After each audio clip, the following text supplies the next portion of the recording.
का मतलब होता है चांदी, और जब चांदी सोने जैसे लाफ्टर बिखरेगा तो आपको सोना चांदी मिलेगा। Please welcome Rajat Chauhan from Delhi.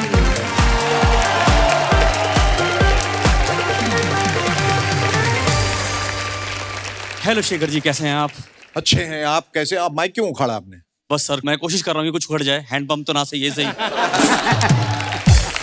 Hello miss बेगेंजा।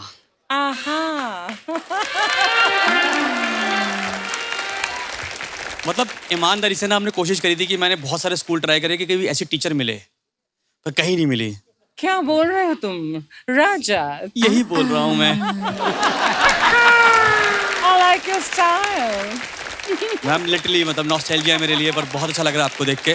Thank you Raja, thank you. मैं शेखर जी, मैं हूँ दिल्ली से जी। और दिल्ली में बता रहा हूँ आपको, ये बहुत लोग बोलते हैं कि दिल्ली के बेकार लोग होते हैं, ऐसा कुछ नहीं है। बता रहा हूँ, बहुत प्यारे और बहुत कैजुअल लोग होते हैं। Of course. आप ये मानिए, अभी कोविड चल रहा था और मैं थोड़े दिनों पहले भी मॉल में गया था, तो वहां पे गार्ड के पास ना टेम्परेचर चेक करने की मशीन होती है, हाँ। उसके पास नहीं थी, तो उसने 4 उंगली मेरे माथे पे लगाई और कह रहा जाओ। बहुत अच्छे। इतने कैजुअल लोग हैं हम लोग, इतने कैजुअल आराम से। पर आप में से कोई है मिडिल क्लास? सभी सब है। सभी शेखर जी, हर कोई मान लेता है। हाँ। पर मैं लिटरली बताऊं, मैं आज एक छोटा सा टेस्ट लेके आया हूँ, लिटमस टेस्ट कहते हैं उसको। मैं 3 चीजें पूछूंगा आपसे, और अगर आपका हाथ उठ जाए, ताली बज जाए, तो मैं समझ जाऊंगा आप हैं। अच्छा। तो शुरू करूं? हाँ, बिल्कुल। पहला, अगर आप अभी अपने घर में जाएं और फ्रिज खोलें और उसके ऊपर के हिस्से में कटा हुआ नींबू रखा है, हाँ। तो आप हैं। बिल्कुल। उसमें से भी कुछ प्रॉपर मिडिल क्लास होते हैं जो उस कटे हुए नींबू की भी ना 2 बूंद ड्रॉप करके उसे वापस फ्रिज में रख देते हैं। हाँ, वो भी है। कि मैं इसको फ्यूचर में यूज करूंगा। तो आप पक्के हैं। और उसमें भी कुछ लोग होते हैं जो इसके बाद इस कटे हुए नींबू को भी ना बर्तनों पे रगड़ के, मुंह पे रगड़ने के बाद फेंकते हैं। मतलब नींबू भी कहता है भाई साहब मेरा इस्तेमाल नहीं, मतलब मेरा शोषण हो रहा है। मतलब नींबू भी खुद बोल देता है कि मतलब अगले जन्म मुझे अंबानी घर कीजो। दूसरा, कहीं बाहर एक पानी की बोतल खरीदें और उसको पीने के बाद कूड़ेदान में फेंकने से पहले आपके अंदर से एक आवाज आए कि इसको घर ले चलते हैं। तो आप हैं। और तीसरा, जो कि मतलब पक्का करेगा कि आप हो या नहीं हो, कि अगर आप अपने घर में बोलो कि कुत्ता पालना है और सामने से रिएक्शन आए तुम्हें पाल तो रखा है, तो आप हैं। बहुत अच्छे। अर्चना जी, दिल से बता रहा हूं, मैं बहुत शरारती बच्चा रहा हूं बचपन से। इतना शरारती कि मैं कभी होमवर्क करके जाते नहीं था। तो टीचर हर बार मेरी नोटबुक में ना ऐसे क्वेश्चन मार्क बना के भेजती थी घर पे। अच्छा। तो मैं घर जाने से पहले उसको रेड पेन से प्रॉपर दिल बना देता था। मम्मी कहती थी ये क्या है? मैंने कहा आजकल ये एक्सीलेंट से ऊपर वाले बच्चों को दिया जाता है। अच्छा आइडिया है, बहुत अच्छा आइडिया। बहुत अच्छे। नेक्स्ट दिन टीचर देखती थी, अरे ये दिल क्यों है, तो वो पूरे पेज को ही ऐसे काट देती थी। तो मैं घर जाने से पहले उसके आगे एक एरो और नीचे 3 डंडियां बना देता था। मम्मी कहती ये क्या है? मैं कहा वो टीचर पागल है मेरे प्यार में। मैं बताता हूँ कि इंडियन मॉम की खासियत होती है, बताता हूँ बड़े, कि हमारे पेरेंट्स ना पिटाई नहीं करते, हमारी सुताई करते हैं। पिटाई और सुताई में फर्क क्या है शेखर जी? फर्क ये होता है, सुताई में क्या होता है कि माँ बाप बेड पे बेहोश पड़े होते हैं मारने के बाद हमें, और हम जमीन पे। मतलब सुताई हुई है। और मैं बता दूं आपको, इंडियन मॉम पूरे ब्रह्मांड में ऐसी लौती माताएं हैं जो बच्चे को पीटने के साथ साथ फीडबैक मांगती हैं। लगा मजा आ रहा है, दर्द हो रहा है, और आपको फीडबैक देना पड़ता है, हाँ हो रहा है, हो रहा है, हो रहा है। क्योंकि जब तक मम्मियों को ना सेटिस्फेक्शन नहीं मिलता ना जॉब में, तब तक मजा नहीं आता। सही है। मैं लिटरली बता रहा हूँ, इतनी पिटाई खा चुका हूँ अर्चना जी कि मैं PhD कर चुका हूँ पिटाई पे। अच्छा। और यहाँ पे जितने भी लोग बैठे ना ऑडियंस, मैं आपको आज ज्ञान दे रहा हूँ कि कभी भी पढ़ाई करना ना जिंदगी में, तो बेड पे बैठ के मत पढ़ना, चेयर टेबल लेके बैठो, बहुत बढ़िया है। क्योंकि होता क्या ना मैम कि देखो, चेयर कुर्सी पे पढ़ रहे हो, आपने गलती करी, मम्मी ने थप्पड़ मारा, लग जाएगा मैक्सिमम 1, या आप ऐसा कर जाओगे तो छिप जाएगा, बच जाएगा। हो जाता है। पर बेड पे स्कोप नहीं होता। बेड बेड पे मम्मी आपके ऊपर आ गई है, सुता के मारती है। अब हाँ। उनका मंगलसूत्र ऐसा लटकता हुआ दिख रहा है आपको। मेरी मम्मी के हाथ थोड़े शकरकंदी जैसे हैं। अच्छा। फिर जब वो ऊपर से कूदती है ना,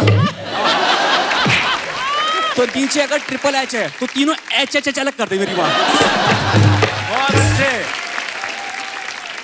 आप ये मानिए प्यारे बच्चे बहुत रहे। इसके बाद मैं बताऊं आपको क्या प्रॉब्लम होती है कि हम जब माँ के साथ इतना रहते हैं ना, अर्चना जी, जब शादी के लिए लड़की ढूंढते हो ना, तो आपको वो ट्रेड चाहिए होते हैं अपनी माँ के उस लड़की के अंदर।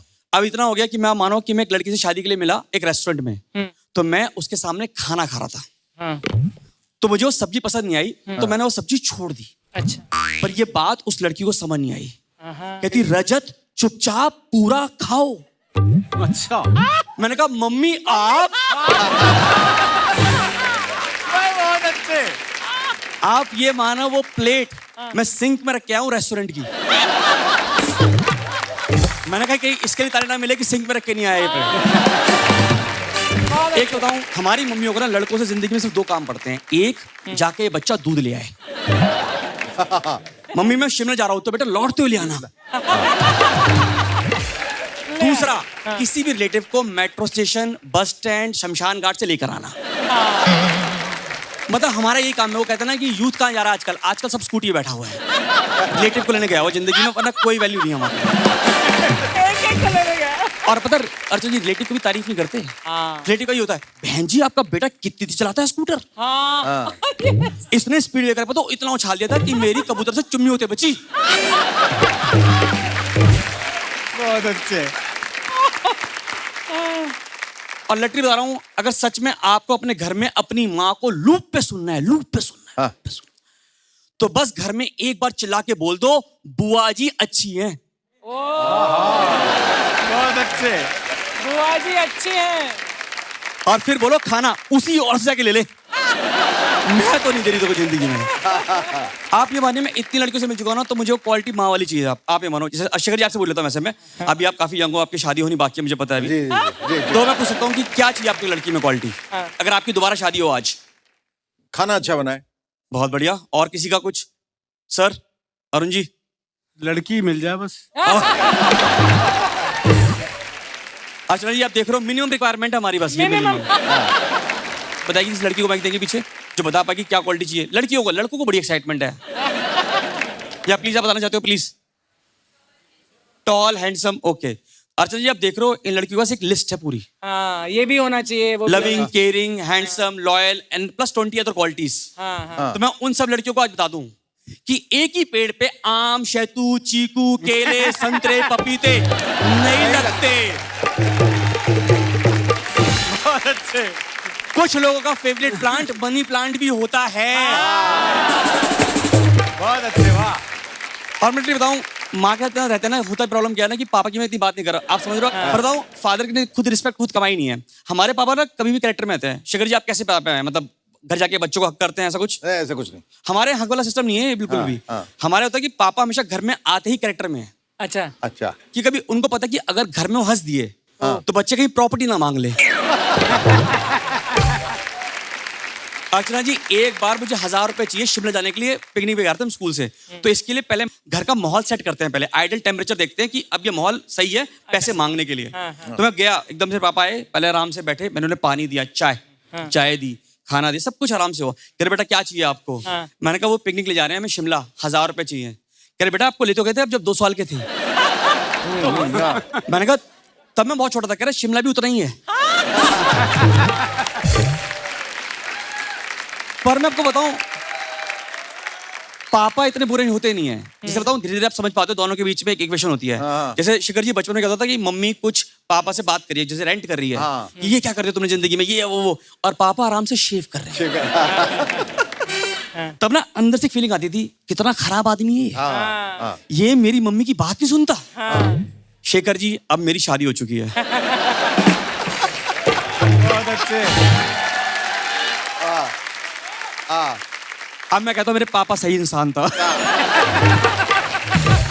एक तो सच में बताऊं कि हमारी अपब्रिंगिंग में सबसे बड़ा प्रॉब्लम है हमारी पेरेंटिंग की, मानते हो? सच्ची था ना शेखर जी, क्या आपके माँ बाप ने कभी आप लोगों को बोला कि आप सुंदर दिखते हैं? नहीं। अर्चना जी जब घर का मालिक ही खुद अथॉरिटी नहीं ले रहा तो समाज में कहाँ से मिलेगा? कहाँ से मिलेगा? शेखर जी आप ये मानिए, मुझे ये बात 11th क्लास में आकर एक लड़की ने बताई, वो भी रिसेस के बाद। क्या? अच्छा, रिसेस। अरे रजत तुम्हारे चेहरे पे डिंपल पड़ती है। मैंने कहा कहाँ? ये है हम लोग बच्चे यार लाइफ के अंदर। या that's my side, you being a lovely audience, give a great applause. आप भी बहुत ही बारी होना। बहुत अच्छे, बहुत अच्छे। यार रजत, तुमने जो ये नींबू की बात की,